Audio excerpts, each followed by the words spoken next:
নরসিংদীতে পুরাতন ব্যাটারি থেকে সীসা তৈরির একটি কারখানায় আগুন লেগে 7 শ্রমিক দগ্ধ হয়েছেন। সকাল 10টার দিকে সদর উপজেলার 5 দোনা এলাকায় অবস্থিত অবৈধ ব্যাটারি কারখানায় এই দুর্ঘটনা ঘটে। সদর মডেল থানার ওসি এমদাদুল হক জানান, নিয়ম নীতির তোয়াক্কা না করে অবৈধভাবে ব্যাটারি কারখানা পরিচালনা করে আসছে চীনা একটি প্রতিষ্ঠান। কারখানাটিতে পুরাতন ব্যাটারি পুড়িয়ে সীসা তৈরি করা হয়। সকালে কাজ করার সময় কারখানাটিতে আগুন লেগে 7 শ্রমিক দগ্ধ হয়। স্থানীয়রা তাদের উদ্ধার করে নরসিংদী সদর হাসপাতালে নিয়ে যান।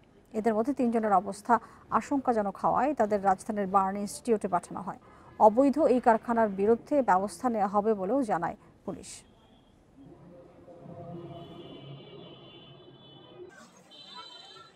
দেড়টার দিকে আমাদের এখানে 7 জন বার্নের পেশেন্ট হয়েছে। যতটুকু আমরা জেনেছি যে এটা চায়না ব্যাটারিজ কোম্পানি, সেখানে শিলমান্দিতে এই চায়না ব্যাটারি কোম্পানির সীসা বানানোর যে বয়লার মেশিন সেটা ব্লাস্ট হওয়াতে এই হতাহতের ঘটনা ঘটেছে। এর মধ্যে হচ্ছে 7 জনের মধ্যে 3 জনের অবস্থা মারাত্মক।